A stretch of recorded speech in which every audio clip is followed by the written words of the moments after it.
Bom dia Natália, bom dia Laisa, que a paz de Cristo ocupe os nossos corações, que o amor de Deus seja sempre a nossa bússola, que nos orienta. Bom dia Rosane, bom dia mãe, minha mãe está aqui, bom dia Eduardo, que bom ter vocês aqui, que Deus abençoe muito as nossas vidas, que Deus abençoe muito os nossos corações, para que esse dia seja também um dia especial para todos nós. Bom dia Rosane, que bom. Bom dia, que Deus abençoe. Evelyn, estou vendo a Evelyn aqui também. Bom dia Evelyn. Eu já fixei aí para vocês o texto que nós vamos ler nesta manhã, Marcos 11, do 15 ao 19. Se você quiser também, você pode convidar seus amigos, familiares, para que estejam conosco. Bom dia Beth, bom dia Carla. Que bom, que a paz de Deus ocupe nossos entendimentos, nossos corações, e que o Espírito Santo de Deus seja intérprete nesta manhã também. Eu quero ler com vocês a palavra de Deus em Marcos 11, que eu já fixei aqui, do 15 ao 19, para então aprender de Deus, aprender de Cristo, seu Filho, acolhendo essas lições nos nossos corações para a nossa vida. Estamos todas as manhãs aprendendo a palavra de Deus para praticá-la. O homem sensato é o que ouve e pratica as palavras de Jesus. Então eu quero ler então para você o texto que eu coloquei aqui, Marcos capítulo 11, do 15 ao 19, diz assim a palavra de Deus: E foram para Jerusalém. Entrando ele no templo, passou a expulsar os que ali vendiam e compravam. Derribou as mesas dos cambistas e as cadeiras dos que vendiam pombas. Não permitia que alguém conduzisse qualquer utensílio pelo templo. Também os ensinava e dizia: Não está escrito, a minha casa será chamada casa de oração para todas as nações. Vós, porém, a tendes transformado em covil de salteadores. E os principais sacerdotes e escribas ouviam estas coisas e procuravam um modo de lhe tirar a vida, pois o temiam, porque toda a multidão se maravilhava de sua doutrina. Em vindo a tarde, saíram da cidade. Vamos orar mais uma vez, pedindo ao Senhor que Ele abra os nossos corações, o nosso entendimento, a nossa fé, para acolher mais uma semente, a semente que é a palavra de Deus. Vamos orar mais uma vez? Senhor, muito obrigado por mais uma manhã na Tua presença.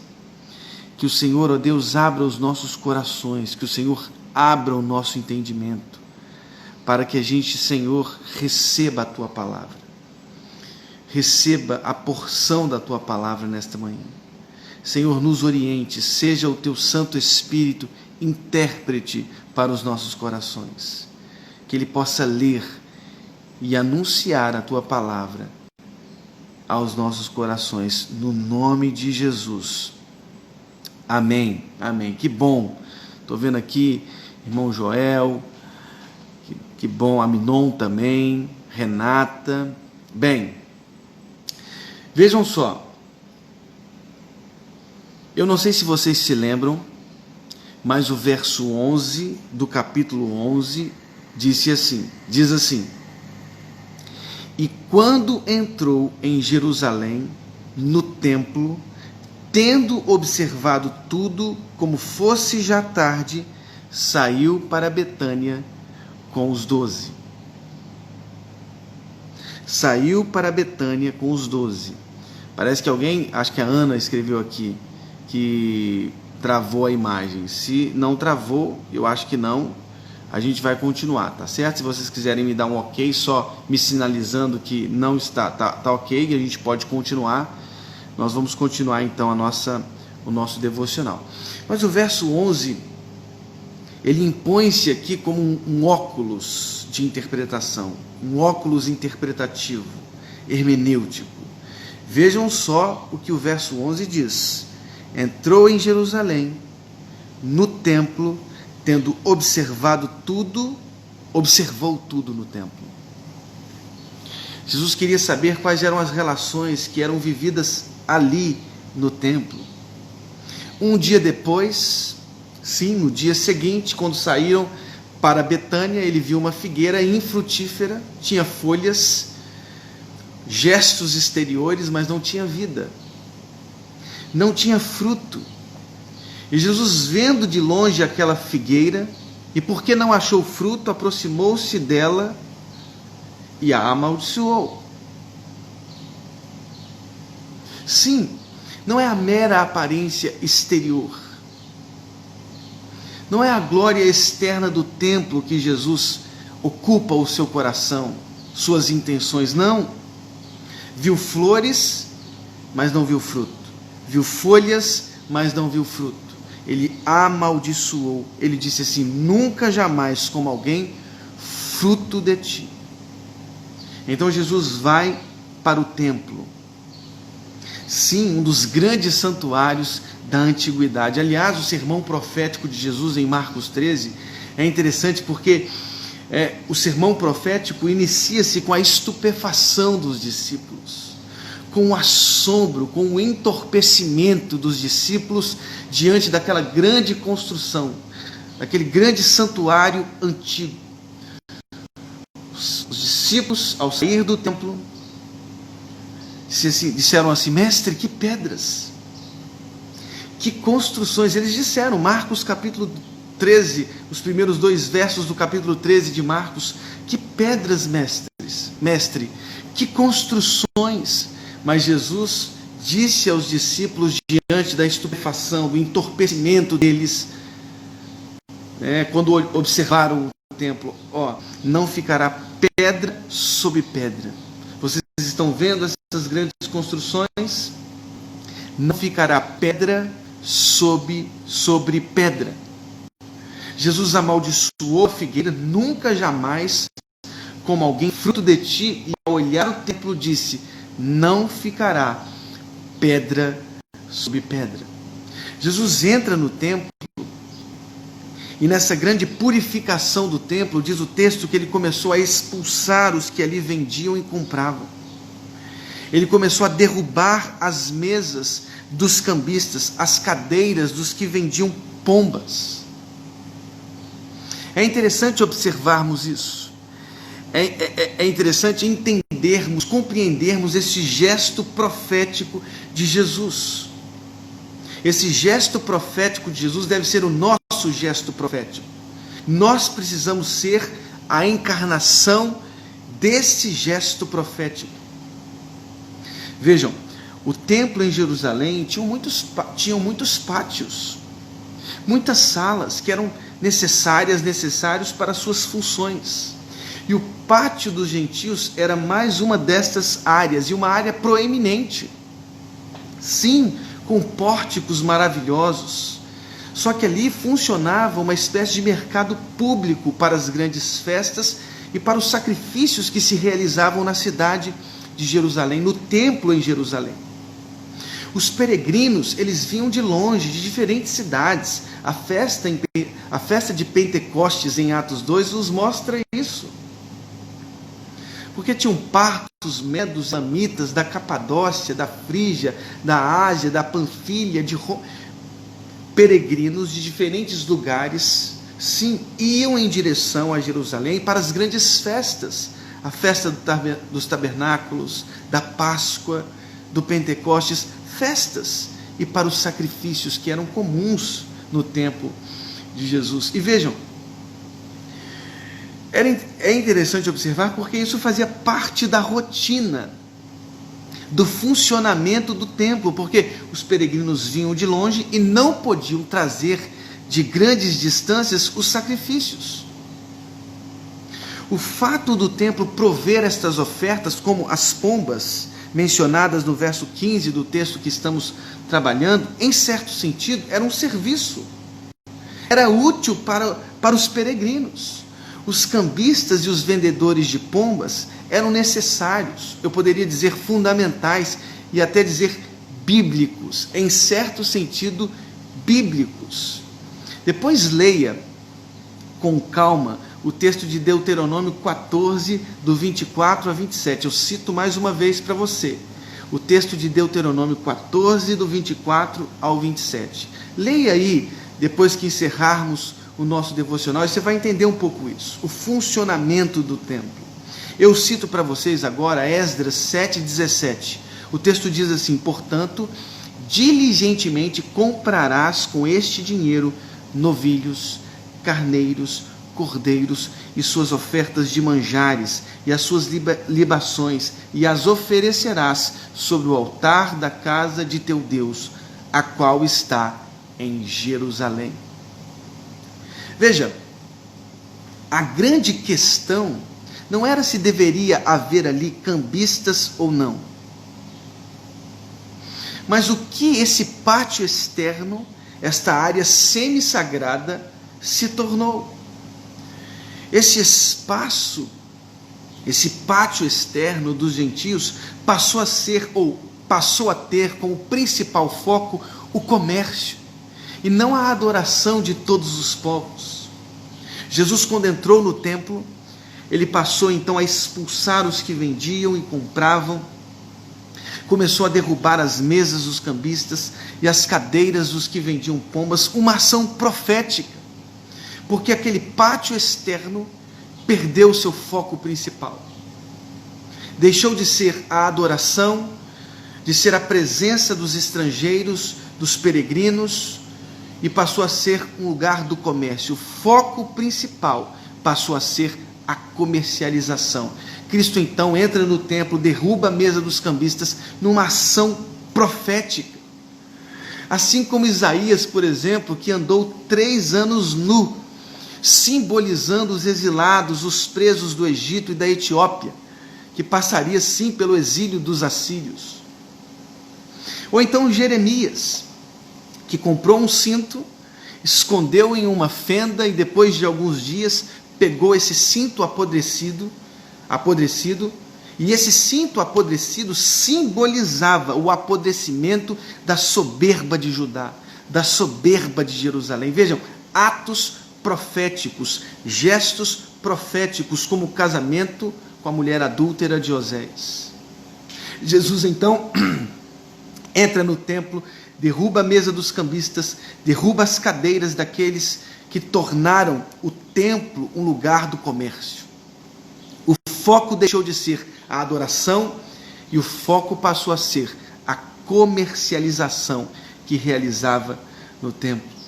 E aí ele cita o profeta Isaías: a minha casa será chamada casa de oração para todas as nações. Porque Isaías, lá no capítulo 56, verso 7, diz isso: porque a minha casa será chamada casa de oração para todos os povos, aos estrangeiros que se chegam ao Senhor para servirem, para amarem. Veja a perspectiva do profeta Isaías. O templo como lugar de derrubar os muros do preconceito, da segregação. Isaías é citado para mostrar que o templo é o lugar em que os muros são derrubados, que os povos são acolhidos, que os estrangeiros são acolhidos para uma adoração única ao Senhor único de todos nós. O templo é o lugar de derrubarmos a segregação, e eles tornaram o templo um covil de salteadores. E é interessante porque essa expressão Jesus tira de Jeremias. Eu cito para vocês Jeremias capítulo 7, verso 11. Diz assim: será esta casa que se chama pelo meu nome um covil de salteadores aos vossos olhos? Uma pergunta. Eis que eu mesmo vi isto, diz o Senhor. Uma pergunta que Deus faz através de Jeremias. Mas veja, Jesus afirma, Jesus transforma a pergunta de Jeremias, a pergunta de Deus através de Jeremias, em uma afirmação. Vocês transformaram o templo, um lugar de acolhimento dos povos, um lugar de adoração de todos os povos, num covil de salteadores. as ações proféticas de Jesus, derrubar as mesas dos cambistas, sim, tinham a intenção de encerrar, de interromper as atividades do templo. O templo se tornou uma figueira estéril. O templo se tornou uma figueira infrutífera. Jesus alterou a pergunta de Jeremias por uma afirmação: vocês transformaram o templo de adoração, o lugar de acolhimento de todos os povos, em um covil de salteadores. Meu Deus do céu. Jesus, com seus gestos proféticos, quis encerrar, interromper as atividades do templo, assim como ele amaldiçoou a figueira infrutífera. Marcos 13, no sermão profético de Jesus, ele disse claramente: vejam essas construções, os discípulos disseram. Estupefatos, sim, atônitos diante das construções, da beleza daquela construção antiga que era o templo em Jerusalém, Jesus disse assim, diferentemente, num profundo contraste com o sentimento dos discípulos: bem, não ficará pedra sobre pedra. E nós sabemos das infelicidades, das tristezas pelas quais os judeus passaram mais uma vez entre os anos 66 e 70 depois de Cristo.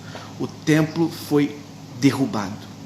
Assim como foi derrubado pelos babilônicos, os romanos também derrubaram aquela bela construção. Por quê? Porque tornou-se um covil de salteadores, uma figueira infrutífera. E é bom observar porque Jesus cita Isaías para dizer: esta minha casa é uma casa de oração para todos os povos. As segregações precisam ser derrubadas, as diferenças étnicas, de gênero, sim, derrubadas. Não há homem nem mulher, nem gregos nem judeus. O Evangelho desfaz os muros, derruba os muros. O templo, que somos nós, a Igreja de Cristo, é um lugar da unidade. Sim, é o lugar de todos os povos adorarem ao Deus único, Senhor de todos os nossos corações. Casa de oração para todos os povos. E ele cita Jeremias. Jeremias, no capítulo 7 de sua profecia, condenou os que tornavam o templo um lugar de abrigo para os pecados de Judá. Eles violavam, eles exploravam as viúvas, os pobres, eles oprimiam os estrangeiros, eles derramavam sangue inocente e usavam o templo como um salvo-conduto. O templo não é abrigo de injustiças. O templo não é salvo-conduto para exploração de órfãos, de viúvas, para opressão de estrangeiros, para derramar sangue inocente. Não. Templo, nós somos o templo, nós somos o corpo, é lugar de justiça. Nós somos a continuidade do corpo de Jesus. Nós sinalizamos o reino de Deus, nós estendemos a justiça de Deus, a igualdade, a equidade, a paz, o amor, os gestos fraternos de justiça. Sim, a igreja é o lugar da unidade. Nós somos o corpo de Cristo. O que nós estamos fazendo do templo do Senhor? O que nós estamos fazendo do altar do Senhor? Que Deus abençoe os nossos corações e que o templo, nós que somos templo, que o corpo, nós que somos corpo, que sejamos então a extensão do reino dos céus. Que a vontade de Deus seja feita nos céus, mas também na terra. Que Deus nos use como instrumentos, sim, instrumentos poderosos para estender o reino sobre a nossa história, sobre os nossos tempos, sobre os nossos corações. Nós somos casa de oração para todas as nações. Nós somos a casa de oração para todos os povos. Nós somos a casa de oração que derruba os muros, que derruba as segregações, que derruba as injustiças, que derruba a opressão de estrangeiros, de órfãos, viúvas, e estabelece a justiça, estabelece o amor, a paz. Nós somos essa igreja, nós somos a igreja de Cristo. Que Deus abençoe a sua vida, que Deus abençoe as nossas vidas, que o nosso coração seja altar, que o nosso coração seja justiça, que o nosso coração seja templo, que o nosso coração seja casa de oração para todos os povos. Que Deus abençoe a sua vida, que Deus dê a você uma manhã em nome de Jesus abençoada. Vamos orar? Senhor, muito obrigado mais uma vez por tudo que o Senhor tem feito em nossas vidas, por tudo que o Senhor tem realizado em nossas vidas. Senhor, nós somos o teu templo, somos templo do Espírito Santo, somos corpo de Cristo. Senhor, que os nossos corpos unidos sejam casa de oração para todos os povos. Que a tua justiça, que os muros, sim, da segregação sejam derrubados. E que a unidade, a união, o amor entre os povos, entre as diferentes línguas, o símbolo e a concreção da verdade do teu Evangelho. Que o Senhor nos abençoe, no nome de Jesus. Amém. Que Deus abençoe todos vocês. Estou vendo aqui pastora Edna, irmã Rosane, que bênção, bom demais ver vocês aqui, Antônio Brum, Alessandra, né? Que bom, Edilma, estou vendo aqui Edilma também, Carla, Beth, Graça, Márcia, que Deus abençoe muito, Alice Fonseca, que Deus abençoe muito vocês, estou vendo Miguel aqui, Deus abençoe o coração de vocês. Cida, um dia muito especial, irmã Alda Lemos, mãe do Alan, que Deus abençoe, irmão Joel, que Deus abençoe, doutor Felipe, meu grande amigo, quando vier no Rio de Janeiro, por favor, vamos tomar um café, que Deus abençoe muito vocês, um dia muito especial, no nome de Jesus, amém.